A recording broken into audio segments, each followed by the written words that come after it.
This is page 2 of To Kill a Mockingbird, Chapter 1. We were far too old to settle an argument with a fistfight, so we consulted Atticus. Our father said we were both right. I'm going to stop right here for just a minute because I want to make note of something. So first, we're going to look at the idea that we are far too old to settle an argument with a fistfight. This once again reinforces our idea that this narrator is telling us this from the future.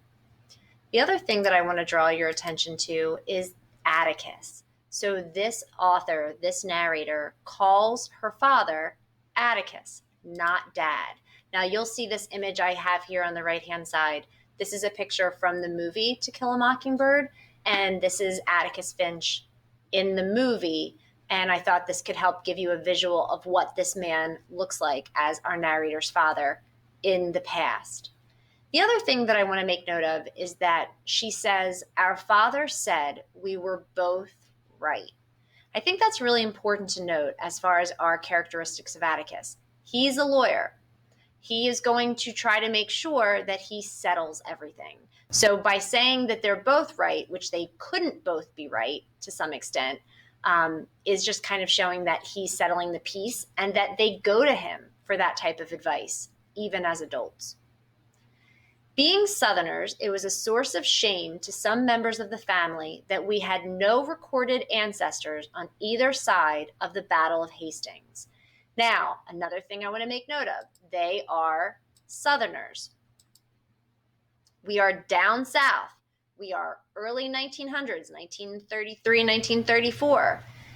When she says it was a source of shame, some people would feel bad in the South if they didn't have anybody that they could name on either side of the Battle of Hastings. Now, you might not even know what the Battle of Hastings is. A lot of people do not, so don't feel bad if you don't. The Battle of Hastings is a war that was fought in England, and I'll get to that in just a second. All we had was Simon Finch, a fur-trapping apothecary from Cornwall, which is a place in England as well, whose piety was exceeded only by his stinginess. All right, so again, there's a lot to unpack here. So she's saying that she has no recorded ancestors within the Battle of Hastings, right? But she does have this guy, Simon Finch. He is a fur trapper, which means he takes traps and he goes and he catches little animals, and an apothecary, which is a pharmacist. So if we take a look for just a second at the Battle of Hastings, the Battle of Hastings was fought on October 14th in 1066. Okay, so we're going way back. So you probably don't know if you have ancestors who fought in that battle. I know I certainly didn't. But this was a huge battle where the French overtook the Anglo-Saxons in England. And this actually helped create the England that we know today. Who knows that? Not many people do. The other aspect that I want you to make note of is that Simon Finch is an ancestor of this narrator, not a character, not going to be playing a part. This is all exposition. This is the exposition of the story. This is just building our understanding of the narrator. An apothecary, as I said over here, a fur-trapping apothecary, is a pharmacist, someone who deals in medicines.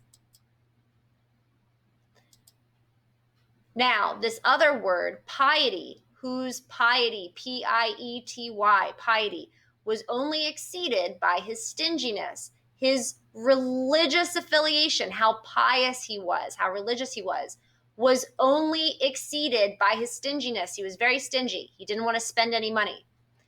In England, Simon was irritated by the persecution of those who called themselves Methodists at the hands of their more liberal brethren. And as Simon called himself a Methodist, he worked his way across the Atlantic to Philadelphia. So Simon Finch, the ancestor of our narrator, is one of those people who was unhappy in England about religious persecution, so he left England and came to America. Thence to Jamaica, he stopped in Jamaica first, then to Mobile, which is in Alabama, and up the St. Stephen's, which is a river. Mindful of John Wesley's strictures on the use of many words in buying and selling, Simon made a pile practicing medicine.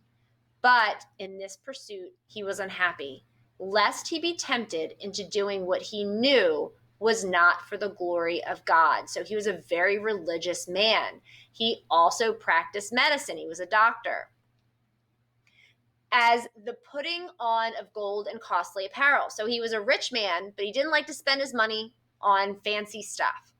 So Simon, having forgotten his teacher's dictum on the possession of human chattel, so Simon, having forgotten his teacher, right, his teacher John Wesley did not believe in slavery. And that's what possession of human chattel is. Chattel is another word for slave or some type of animal. Bought 3 slaves, and with their aid established a homestead on the banks of the Alabama River, some 40 miles above St. Stephen's. He returned to St. Stephen's only once to find a wife, and with her established a line that ran high to daughters. Well, what does that mean? A line that ran high to daughters. He had a lot of girls.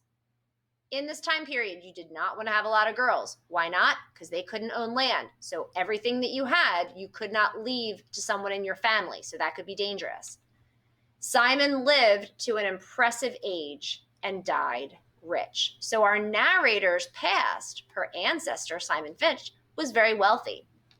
It was customary for the men in the family to remain on Simon's homestead. So this house that Simon built still exists for our narrator in the past, and it is a place where the family lives. Finch's Landing, and make their living from cotton. So this is a cotton plantation. The place was self-sufficient, could take care of itself. Modest in comparison with the empires around it, the landing nevertheless produced everything required to sustain life except ice, wheat, flour, and articles of clothing supplied by the river boats from Mobile. Simon would have regarded with impotent fury the disturbance between the North and the South. So that is the war between the states. That is the Civil War. As it left his descendants stripped of everything but their land. Yet the tradition of living on the land remained unbroken until well in the 20th century, when my father, so the narrator's father, the guy that we talked about up there, Atticus Finch, went to Montgomery to read law. This is how he becomes a lawyer. And his younger brother went to Boston to study medicine. So Atticus became a lawyer. Atticus's brother went to Boston to study medicine. Their sister, Alexandra, was the Finch who remained at the landing.